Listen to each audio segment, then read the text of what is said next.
అందరికీ నమస్కారం. కో అంటే కోటి వరాలైన ప్రసాదిస్తాడంటాడు ఆ బోలా శంకరులు. అర్ధనారీశ్వర రూపానికి నిలువెత్తు రూపం, దాంపత్యానికి పార్వతీ పరమేశ్వరులే నిదర్శనం. అంతటి బోలా శంకరునికి ఇష్టమైన రోజు ఆ మహాశివరాత్రి. మహాశివరాత్రి గురించి ఒక మంచి విషయాలు చెప్పడానికి మన ముందున్నారు మైపాల్ గారు, మాధవిలత గారు. నమస్కారం అండి. ఎలా ఉన్నారు? బాగున్నారా? ముందుగా మహాశివరాత్రి శుభాకాంక్షలు అందరికీ. అసలు ఏంది అంటే ముందల మనం శివరాత్రి రోజు కాబట్టి అసలు శివరాత్రి అంటే ఏంటిది, అసలు ఎలా స్టార్ట్ అయింది కొద్దిగా చెప్తారా? శివరాత్రి అందరము ప్రతి సంవత్సరం చేసేది జనరల్గా చేస్తూనే ఉంటాం, కానీ దాంట్లో కూడా మనం తప్పు చేస్తూనే ఉంటాం ప్రతి శివరాత్రి. ఎలా అంటే మనం మీరందరూ చేసేది ఎలా ఉంటుంది అంటే పొద్దున్న లేస్తే ఉపవాసం ఉంటారు, పొద్దున్న నుంచి సాయంత్రం వరకు శివయ్య ఎంబడి పడతారు, సాయంత్రం కాగానే ఒక పొద్దు వదులుతారు. అది కూడా మళ్ళీ ఎట్లుంటుంది అంటే 3 కాగానే 5 ఎప్పుడైతుందో అని చూస్తుంటారు, అంతే కదా. ఆ రకంగా ఉంటారు. మళ్ళీ సాయంత్రం కాగానే ఒక పొద్దు వాళ్ళు, లేకపోతే ఏదో గుడికి పోయి దర్శనం చేసుకొని సాయంత్రం మళ్ళీ కళ్యాణం కంటే లింగోద్భవన సమయం కోసం వెయిట్ చేస్తూ ఉంటారు. లింగోద్భవనం అయిన తర్వాత మళ్ళీ అభిషేకం చేస్తుంటారు, అభిషేకాలు మళ్ళీ కళ్యాణం. సో ఇవన్నీ రెగ్యులర్గా చేసే తాను. కానీ మనం ఒకటిసారి అక్కడ గమనించాల్సింది ఏంటంటే అక్కడ అమ్మవారిని ఎక్కడ కలపం. అక్కడ ఆయన ఆ రోజు వాళ్ళ కళ్యాణం అయినా కానీ అమ్మవారు ఖాళీ కళ్యాణం టైంలో వస్తుంది అక్కడ. మళ్ళీ కళ్యాణం కాగానే మళ్ళీ పక్కన పెట్టి పొద్దున్న నుంచి సాయంత్రం వరకు శివ శివ అనుకుంటూ ఆయన ఎంబడే ఆయన ఎంబడే ఉంటారు. సో కానీ అది చాలా తప్పుగా మనం చేస్తూ ఉన్నాం అనేది మాకు అమ్మవారు చెప్పేదాకా మాకు కూడా తెలియదు. మేము కూడా అదే పని చేసాం, కానీ మాకు అమ్మవారు చెప్పినాకనే ఇవన్నీ విషయాలు మాకు తెలియడం జరిగింది. శివా పార్వతులు అనేది మనం ఎంత తప్పుగా పూజ చేస్తున్నాం అనే విషయం. సో ఇక్కడ మేము చేసే కార్యక్రమం, అమ్మ మాకు చెప్పిన కార్యక్రమం ఏదైతే మనం అందరం కూడా గత 2 సంవత్సరాల నుంచి కూడా మేము అదే ఆచరిస్తూ వచ్చినాము. అందరు అనుకోవచ్చు తను ఇది చెప్పబోయే ముందు ఇట్లా చేస్తే తప్పు, అది ఇది నీ శాస్త్రాలకి విరుద్ధము, ఇట్లా చేయకూడదు అట్లా చేయకూడదు అని. కానీ 2 ఇయర్స్, ఇది 3rd ఇయర్ మేము శివరాత్రి సెలబ్రేట్ చేయబోతున్నాము. 2 ఇయర్స్ నుంచి ఆల్రెడీ చేసినాం. ఇప్పుడు తను చెప్పబోయే విధంగానే చేసినాం మేము గత 2 సంవత్సరాల నుంచి. కానీ మేము చాలా బాగున్నాం, మా గుడి చాలా బాగా అభివృద్ధి అయింది, చాలా సంతోషంగా ఉన్నాం అన్ని రకాలుగా.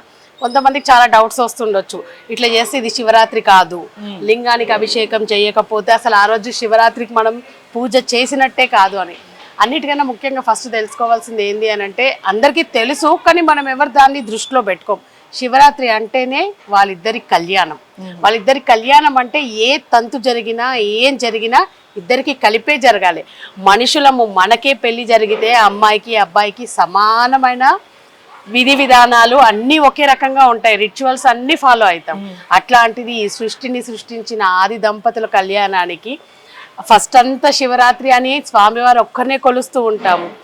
కళ్యాణ టైం రాగానే అమ్మకు వసేపు వస్తారు, మళ్ళీ అమ్మని తీసి పక్కన పెట్టేస్తాం. సో మన గుడిలో అది కంప్లీట్గా మేము దానికి విరుద్ధం అనమాట. మేము ఆ విధంగా చెయ్యం. ఇక్కడ మాకు అమ్మవారు చెప్పిన పద్ధతి వేరు. అమ్మవారు చెప్పింది ఎందుకు చేస్తున్నామంటే ఇవాళ ఈ గుడి ఇక్కడ ఉండడానికి మూలము ఆమె వాక్కు మాత్రమే కారణము. ఆ వాక్కు వింటూ ఇంతవరకు ఇంత దూరం వచ్చి ఈ గుడి ఇంతమందికి అర్ధనాదేశ్వరులు ఆది దంపతులు సృష్టిని సృష్టించిన వాళ్ళు దర్శనం ఇస్తున్నారంటే కారణం అమ్మవారి వాక్యే మాకు. ఇప్పుడు తను చెప్తారు కార్యక్రమం మేము ఎట్లా చేస్తాం ఏంది అని. కానీ శివరాత్రి రోజు అసలు ఏంది, ఎలా ఉండాలి, ఏ విధంగా ఉండాలి చెప్పాలంటే ఫస్ట్ శివరాత్రి అంటే తెలుసుకోవడం చాలా ముఖ్యం. చాలా శివరాత్రి అంటే శివుడికి అమ్మవారికి మాత్రం ఏ కాలంలో పూజ చేస్తూ ఉంటాం మనం. డే నుంచి డే అయినా నైట్ అయినా పూజలు జరుగుతూ ఉంటాయి, కానీ శివయ్యకు మాత్రం డేలోనే పూజలు జరుగుతూ ఉంటాయి. ఆయనకి ఎప్పుడు రాత్రిలో ఎప్పుడు పూజ చేయరు. ఒక శివరాత్రి రోజు మాత్రమే ఆ రోజు నైట్ వాళ్ళిద్దరిని కలిపి పూజిస్తారు. ఆ రోజు స్వామివారు అమ్మవారితో ఐక్యం అవుతారు కాబట్టి మనం ఎప్పుడైనా చూడండి నవరాత్రులు అని అంటాము. ఏవైనా రాత్రుల పూట పూజలు ఉన్నాయా ఏ దేవుడికైనా? ఉన్నాయా అంటే ఆ పేరుతో ఉన్నాయా? ఇంతవరకు లేదు. కానీ శివుడికి జరిగే ఆ ఒక్కరోజు మాత్రం శివరాత్రి అని అంటాము. ప్రతి మాసం కూడా మాస శివరాత్రులు వస్తూనే ఉంటాయి. అంటే స్వామివారు అమ్మవారు ఐక్యం అయ్యిండ్రు కాబట్టి ఎట్లా మనకి నవరాత్రులో వాళ్ళిద్దరు ఒకటైనందుకు ఇది శివరాత్రి మనకి. అందుకోసం అని చెప్పి ఆ రోజు ఒక్కరోజు ఆమెకు ఆమెను కలిపి ఒక పూజ ఉంటుంది నైట్. అందుకోసం కదా శివరాత్రి అది తెలుసుకోవడం చాలా ముఖ్యం మనం. సో ఇక్కడ మాకు అమ్మ చెప్పిన కార్యం ఇక్కడ మేము గత 2 సంవత్సరాలు, ఇది 3వ సంవత్సరం ఇక్కడ కళ్యాణం చేయబోతున్నాం మనం. సో సో ఇక్కడ చేసే కార్యం ఎలాంటిదంటే మనము జనరల్గా మనం అందరం పెళ్ళిళ్ళు ఎలా చేసుకుంటామో అదే రకంగా 3 రోజుల ముందు నుంచే కార్యం మొదలవుతుంది, వాళ్ళిద్దరికి కలిపి జరుగుతుంది. ఇప్పుడు ఏది జరిగినా పిల్లగాడికి మనం ఎట్లయితే చేస్తామో ఇక్కడ కూడా శివ పార్వతులకు కూడా ఇక్కడ కలిపే ఏదైనా పూజలు జరుగుతూ ఉంటాయి. 3 రోజుల ముందు నుంచి ఏదైతే కార్యక్రమాలు మనం పెళ్లికి చేస్తుంటామో అవన్నీ జరుగుతూ ఉంటాయి. శివరాత్రి రోజు ఏం జరుగుతుందంటే ముందు రోజు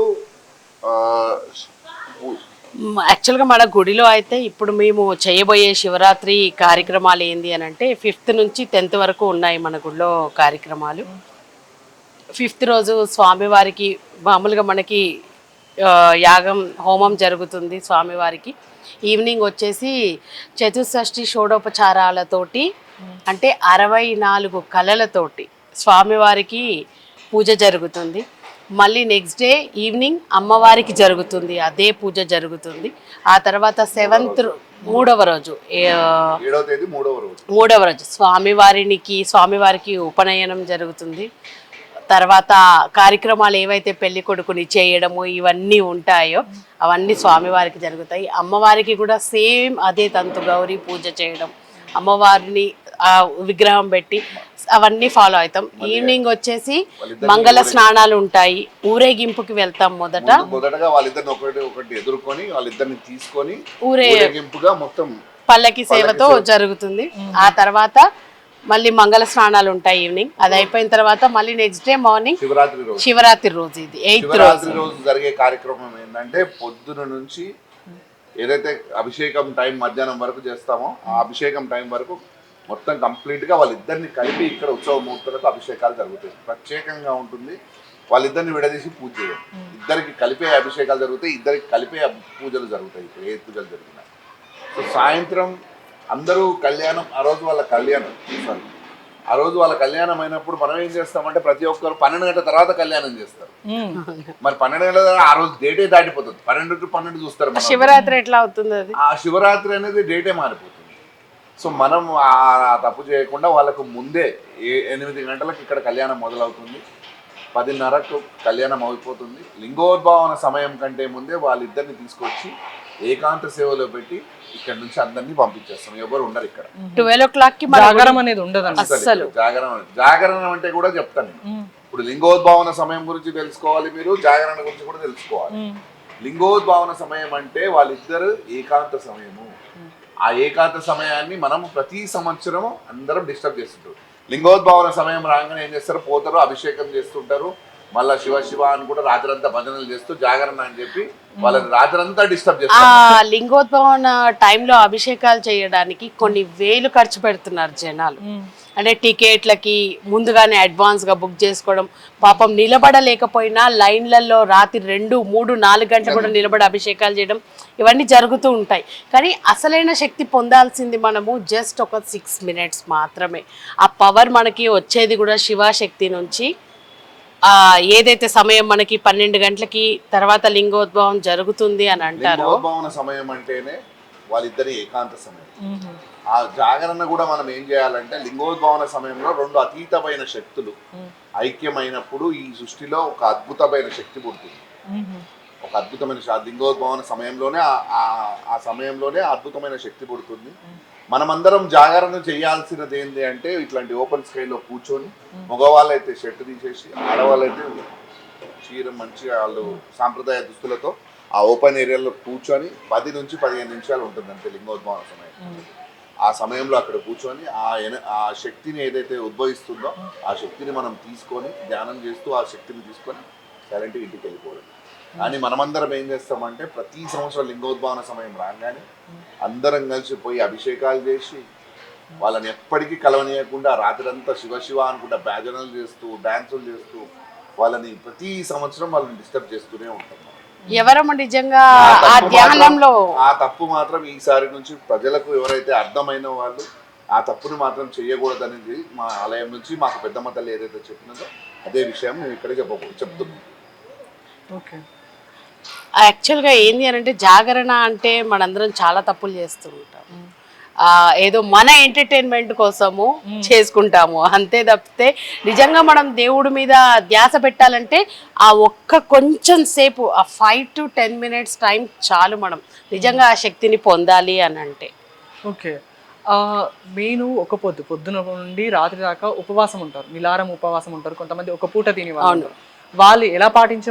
ఫస్ట్ ఆఫ్ ఆల్ చెప్పాలంటే బిఫోర్ ఒక 2 years బ్యాక్ నేను ఉపవాసం చేసేదాన్ని. ఓకే. చిన్నప్పటి నుంచి చేస్తూనే ఉన్నాను నేను, నాకు ఊహ వచ్చినప్పటి నుంచి. కానీ 2 years నుంచి చెయ్యట్లేదు నేను.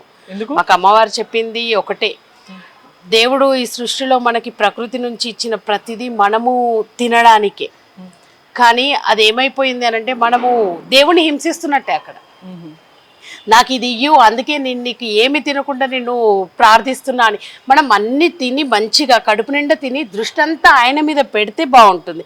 కానీ మనకు ఆ రోజే స్పెషల్ కోరికలు వస్తాయి, తొందరగా ఆకలేస్తుంది, ఎప్పుడు టైం చూస్తూ ఉంటాము, అయిపోయిందా తినొచ్చా తాగొచ్చా అనే దృష్టిలోనే ఎక్కువ ఉంటామే కానీ దేవుడి మీద ధ్యాస ఉండదు.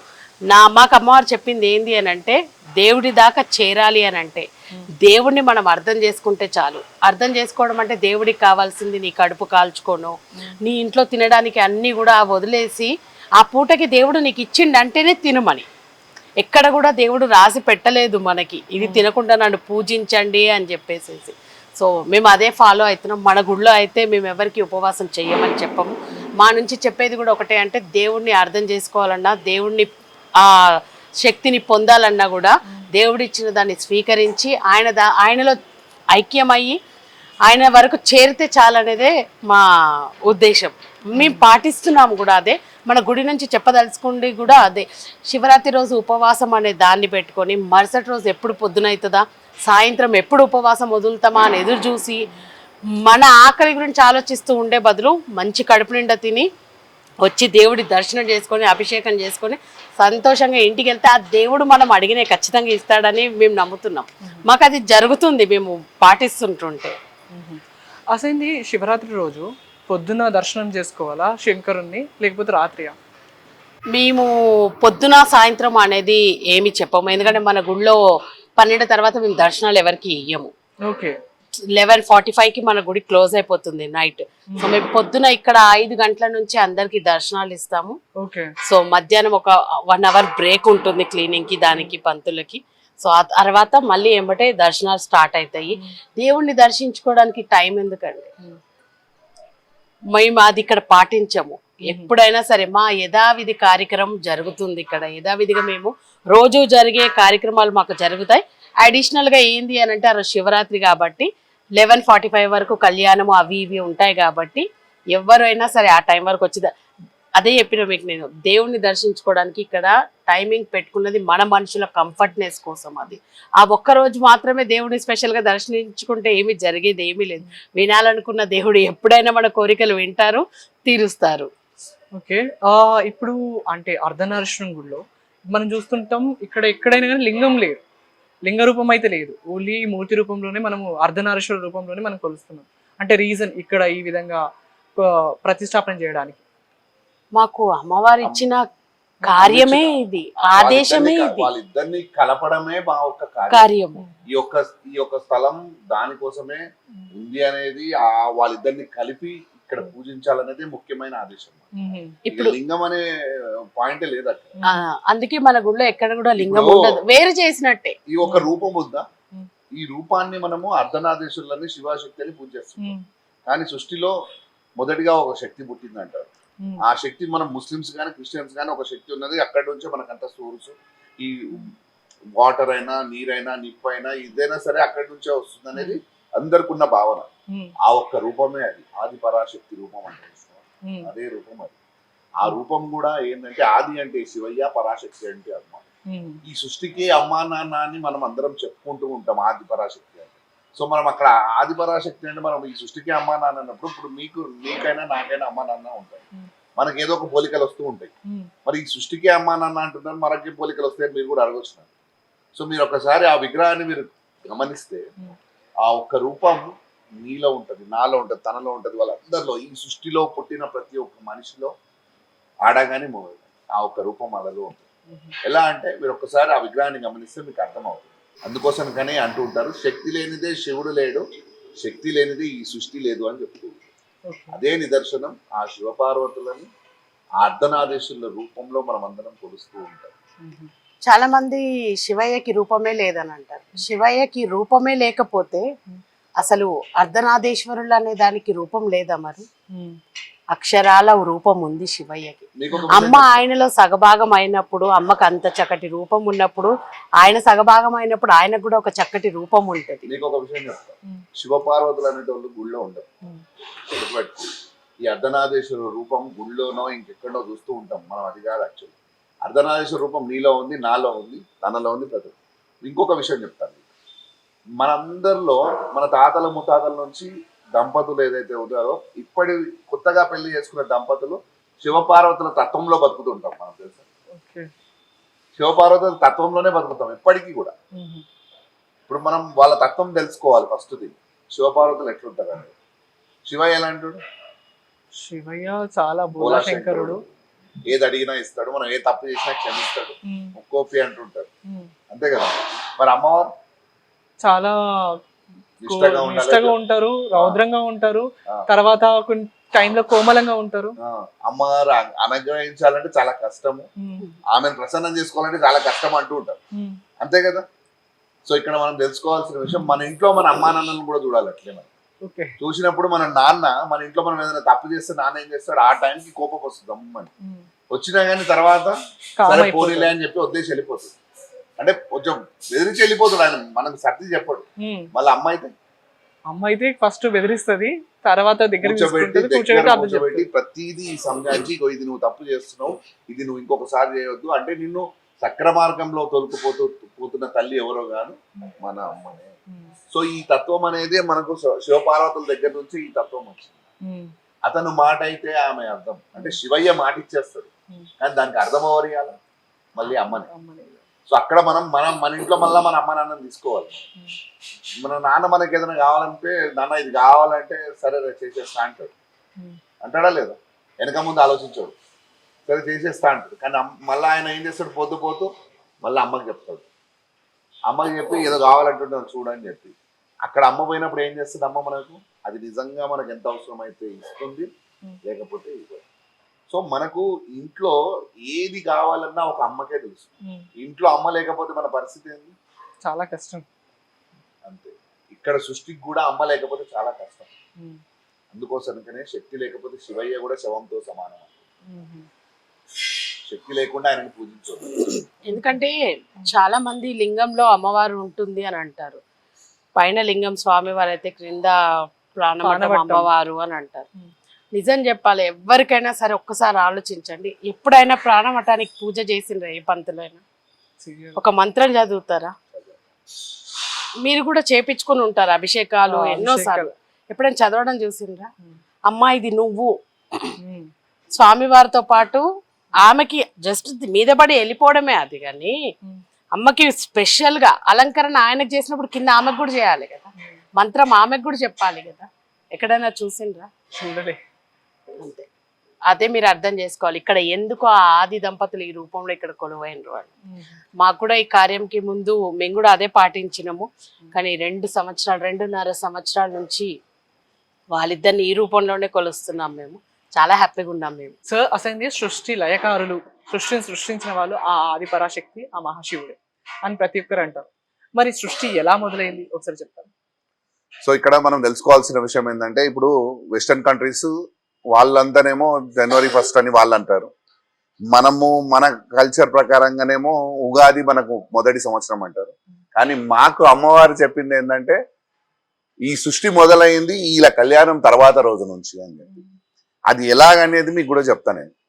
ఎట్లా అంటే ఇక్కడ మనం తెలుసుకోవాల్సిన విషయం ఏంటంటే, మన అందరికి ఇప్పుడు ఇది చాలా పెద్ద సైంటిఫిక్ రీజన్. ఇది ఎవరు చెప్పరు కూడా చెప్పరు. మిమ్మల్ని నేను కొన్ని క్వశ్చన్స్ అడుగుతా. మన ఎర్త్ ఎందుకు 90 degrees టిల్ట్ అయి ఉంటుంది? అంటే గ్రావిటీ బట్టి, తర్వాత అలా ఎన్విరాన్మెంట్ ఫామ్ చేయడం బట్టి, సూర్యుడికి గ్రావిటీ ఎవరు చేశారు? ఎవరు చేసారు అంటే బ్రహ్మాండం నుంచి. సో ఇక్కడ మేము గూగుల్లో మీరు సెర్చ్ చేసిన ఏదో ఒకటి గట్టిగా వచ్చి తగిలింది, అప్పుడు హిట్ అవడం వల్ల 90 degrees టిల్ట్ అయిందని చెప్పి అందరు చెప్తూ ఉంటారు. అప్పటి నుంచే ఈ కాలచక్రం అనేది మొదలైందని చెప్పి గూగుల్లో మీరు సెర్చ్ చేస్తే ఎవరైనా సెర్చ్ చేసినా అదే చూపిస్తూ ఉంటది. కానీ అసలైన రీజన్ ఏందో చెప్తాను మీకు.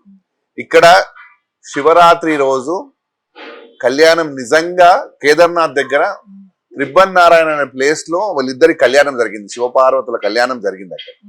సో అక్కడ ఈ కళ్యాణం చూడడానికి ఇక్కడ సృష్టిలో ఉన్న జీవరాశులు అంటే జీవంతో ఉన్న చెట్టు చేమ పుట్ట ఏదైనా సరే దేంతో జీవం ఉన్నా దానికి ప్రతి ఒక్కటి వాళ్ళ కళ్యాణం చూడడానికి ఆ ప్లేస్ పోవడం జరిగింది. ఎక్కడ రిబ్బన్ నారాయణ కేదార్నాథ్ దగ్గర కింద ఉంటది.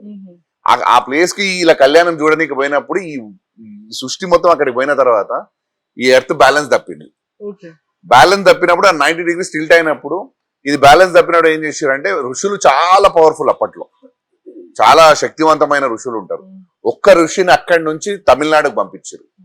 ఏదైతే తమిళనాడులో ఉన్న అర్ధనాదేశ్వరుల దేవాలయం ఉంది తిరుచెన్గూడెలో, ఆ ఒక్క ఆలయాన్ని ఆ ప్లేస్ కి ఒక ఋషిని అక్కడ పంపించడం జరిగింది. ఆ కళ్యాణం అక్కడ జరిగేటప్పుడు.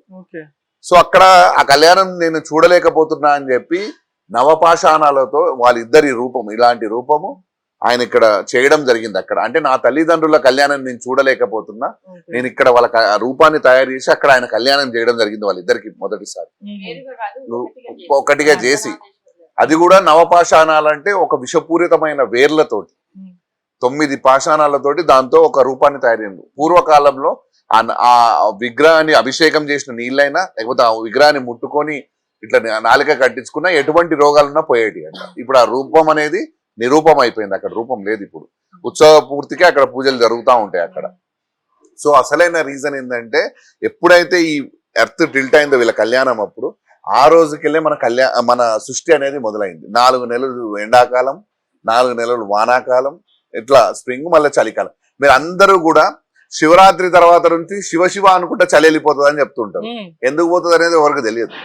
కానీ అసలైంది తెలుసుకోవాల్సింది ఏంటంటే ఆ రోజు నుంచే సృష్టి మొదలవుతుంది. అంటే చలికాలం ఎండ్ అయిపోతుంది, ఆడికెళ్ళే సృష్టి మొదలవుతుంది. ఎండాకాలం అనేది అంటే 4 నెలలు మన లైఫ్ సర్కిల్ అనేది ఆడికెళ్ళే మొదలైంది. ఏదైతే ఈ సంవత్సరానికి ఎగ్జాక్ట్ గా మీరు చూడండి, మళ్ళీ చలికాలం ఆ రోజు ఎందుకు పోవాలి, ముందు పోవచ్చు వెనుక పోవచ్చు. నీకు సన్ డైరెక్షన్ కూడా మారిపోతుంది ఆ రోజు. మీరు ఒకసారి గమనిస్తే మీకు అర్థమవుతుంది. ఆల్రెడీ మారిందంటారు కానీ అది కాదు. మీరు శివరాత్రి రోజు మీరు కరెక్ట్ గా గమనించండి, సన్ డైరెక్షన్ చేంజ్ అయి ఉంటది. సో ఈ ఎర్త్ అనేది ఇట్లా ఉన్నది, ఇట్లా అయినప్పుడు ఏంటంటే దానికి ఒక రొటేషన్ దొరికింది, మన లైఫ్ సర్కిల్ అనేది స్టార్ట్ అయింది. సో ఆ రోజుకి ఏ రోజు అయితే వాళ్ళ కళ్యాణం తర్వాత రోజు నుంచే ఈ సృష్టి అనేది మొదలైంది. అంటే మనమందరం పుట్టడం స్టార్ట్ చేస్తాం. సో అంటే వాళ్ళే మన తల్లిదండ్రులు అనేది చెప్పడానికి ఇదే. సో ఆ ఎర్త్ కూడా అందుకోసం 90 degrees టిల్ట్ అయి ఉంటది. సో ఈ విషయం అందుకోసం కానీ ఈ సృష్టి మొదలైంది శివరాత్రి తర్వాత రోజు నుంచి. అందుకోసం శివ అనుకుంటే ఆ చలి వెళ్ళిపోతుంది, ఇమ్మీడియట్ గా ఎండాకాలం మొదలవుతుంది. సో అసలైన రీజన్ అది. శివరాత్రి రోజు అసలు ఈ 4 రోజులు ఏమేమి కార్యక్రమాలు ఉంటాయి? పొద్దు నుండి పొద్దుకి దాకా శివయ్యని ఎలా పూజిస్తారు? అర్ధనారీశ్వర స్వామి దేవాలయంలో సరిగ్గా 5వ తారీఖు నుంచి మొదలుకొని 10వ తారీఖు వరకు కూడా విశేష కార్యక్రమాలు జరుగుతూ ఉంటాయి.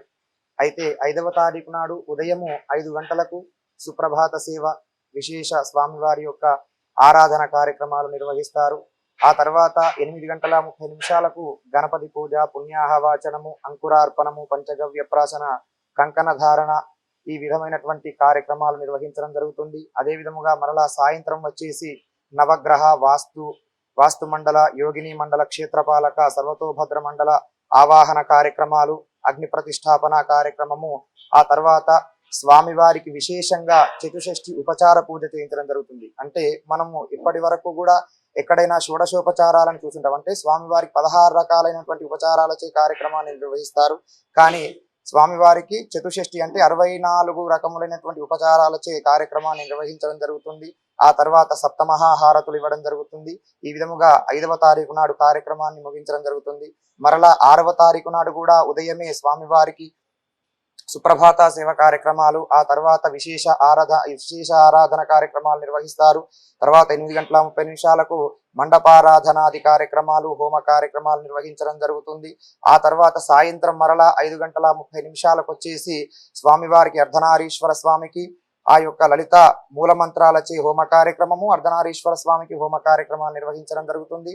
ఆ తర్వాత అమ్మవారికి విశేషంగా ఆ శ్రీచక్రార్చన చతుషష్ఠి ఉపచార పూజా కార్యక్రమము అంటే 5వ తారీఖు నాడు ఏ విధంగా అయితే స్వామివారికి 64 ఉపచారాలచే కార్యక్రమాన్ని నిర్వహించామో 6వ తారీఖు నాడు వచ్చేసి అమ్మవారికి అదే విధంగా 64 ఉపచారాలచే కార్యక్రమాన్ని నిర్వహించడం జరుగుతుంది.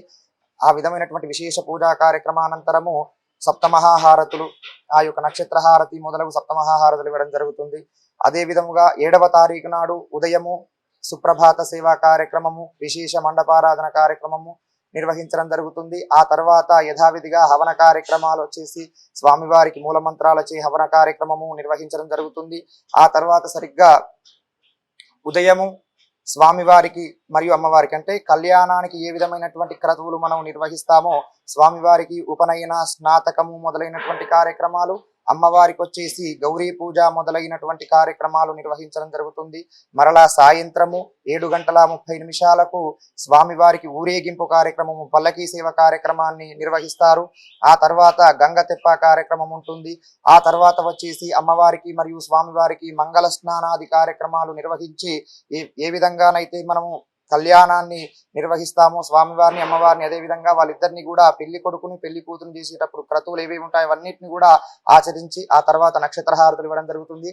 ఆ తర్వాత మహాశివరాత్రి రోజు అంటే సరిగ్గా 8వ తారీఖు నాడు వచ్చేసి ఉదయమే ప్రాతకాల ఆరాధన కార్యక్రమాలు, సరిగ్గా 5:30 అభిషేక కార్యక్రమాలు మొదలు పెడతాం. అంటే భక్తులచే ఎవరైనా కూడా వచ్చినటువంటి ప్రతి ఒక్క భక్తుని చేత పంచామృతాభిషేక కార్యక్రమం ఆ యొక్క స్వామివారికి మరియు అమ్మవారికి ఏకకాలంలో ఇద్దరికి కూడా అభిషేకం చేసేటువంటి ఆ యొక్క అభిషేకాన్ని నిర్వహించేటువంటి కార్యక్రమాన్ని నిర్వహిస్తారు. సరిగ్గా 5:30 ప్రారంభమవుతుంది. ఆ తర్వాత 8:30 మహాన్యాసపూర్వక రుద్రాభిషేక కార్యక్రమాన్ని నిర్వహించడం జరుగుతుంది. ఆ తర్వాత విశేష హవన కార్యక్రమాలు ఉంటాయి. సరిగ్గా సాయంత్రము 7:30 వచ్చేసి స్వామివారికి అమ్మవారికి ఎదురుకోళ్ల కార్యక్రమాన్ని నిర్వహిస్తారు. ఆ తర్వాత కళ్యాణ మహోత్సవము అంగరంగ వైభవోపేతంగా కనీ విని ఎరుగని రీతిలో జరగబోతా ఉంది 7:30 ఆ తర్వాత మళ్ళీ యథావిధిగా 9 గంటలకు సప్తమహాహారతులు ఇవ్వడం జరుగుతుంది. తీర్థప్రసాద వితరణాది కార్యక్రమాలు ఉంటాయి. తర్వాత 9వ తారీఖు నాడు కూడా ఉదయమే సుప్రభాత సేవ కార్యక్రమాలు యథావిధిగా నిర్వహిస్తారు. హోమ కార్యక్రమాలు ఉంటాయి ఉదయము. ఆ తర్వాత వచ్చేసి ఇది చాలా విశేషం అన్నమాట. సరిగ్గా సంవత్సరానికి ఒకసారి మాత్రం వచ్చేటువంటి విశేష కార్యక్రమము. ఎలాగంటే గనక మన అర్ధనారీశ్వర స్వామికి ప్రతి సోమవారము ప్రతి శుక్రవారం నాడు కూడా ఉదయం 4 గంటలకు మనం అభిషేక కార్యక్రమాలు నిర్వహించినప్పటికీ భక్తులు ఎవరు కూడా చూసేటువంటి అదృష్టం ఉండదు. అంటే నిజరూప దర్శనం అనేటువంటిది కలిగించరు. అది కేవలం సంవత్సరానికి ఒకసారి మాత్రమే ఆ యొక్క నిజరూప దర్శనం జరుగుతుంది. అది ఆ యొక్క శివరాత్రి అయిన తెల్లవారుజామున సరిగ్గా 9 గంటలకు ప్రారంభమవుతుంది. సహస్ర కలశాలు అంటే 1000 కలశాలచే వివిధ ద్రవ్యములతోటి అభిషేక కార్యక్రమాన్ని నిర్వహించి వచ్చినటువంటి ప్రతి ఒక్క భక్తునికి కూడా కండ్లకు ఇంపుగా స్వామివారికి మరియు అమ్మవారికి వివిధమైనటువంటి ద్రవ్యాలచే అభిషేకం జరిగేటప్పుడు చూసేటువంటి మహాద్భాగ్యము సువర్ణావకాశాన్ని కలిగిస్తారన్నమాట. సరిగ్గా అటు కార్యక్రమం 9 గంటలకు ప్రారంభమవుతుంది. ఆ విధంగా ఉదయము ఈ విధమైనటువంటి కార్యక్రమాలు నిర్వహించడం జరుగుతుంది. సాయంత్రం వచ్చేసి అమావాస్యను పురస్కరించుకొని లలిత హోమ కార్యక్రమము, తర్వాత ఆ యొక్క శతచండీ కార్యక్రమము, చండీ హోమ కార్యక్రమాన్ని నిర్వహిస్తారు. రుద్రహోమము, చండీ హోమము మొదలైనటువంటి హవన కార్యక్రమాలు నిర్వహిస్తారు. తర్వాత 10వ తారీఖు నాడు యథావిధిగా కలశ ఉద్వాసన కార్యక్రమము, తర్వాత ఆశీర్వచనము బ్రాహ్మణోత్తములచే ఆశీర్వచన కార్యక్రమాలు ఈ విధంగా జరుగుతాయి. శివరాత్రికి అంగరంగ వైభవోపేతంగా కనీ విని ఎరుగని రీతిలో మహాద్భుతముగా ఇటు కార్యక్రమాలన్నీ కూడా మన దేవాలయంలో నిర్వహించబోతున్నాం. కావున భక్త మహాశయులందరూ కూడా తప్పకుండా విచ్చేసి ఈ యొక్క కార్యక్రమాలన్నింటిలో పాలు పంచుకొని అటు శివపార్వతుల యొక్క పరిపూర్ణమైనటువంటి అనుగ్రహానికి పాత్రులు కాగలరు. చూసారు కదా ప్రేక్షకులు, ఈ రోజు మనం చాలా విషయాలు తెలుసుకున్నాం మహాశివరాత్రి గురించి. మహాశివరాత్రి రోజు ఏమేమి చేయాలి, ఏ విధంగా శివరాత్రి రోజు జాగరం చేయాలి, తర్వాత శివయ్యను పూజించాలి, ఇవన్నీ విషయాలు తెలుసుకున్నారు కదా. అందరికీ మళ్ళీ ఒకసారి విష్ యూ హ్యాపీ మహాశివరాత్రి. మరొక ఇంట్రెస్టింగ్ టాపిక్తో మీ ముందుంటా. అంటిల్ దెన్ మీ లక్కీ సైనింగ్, బై బాయ్.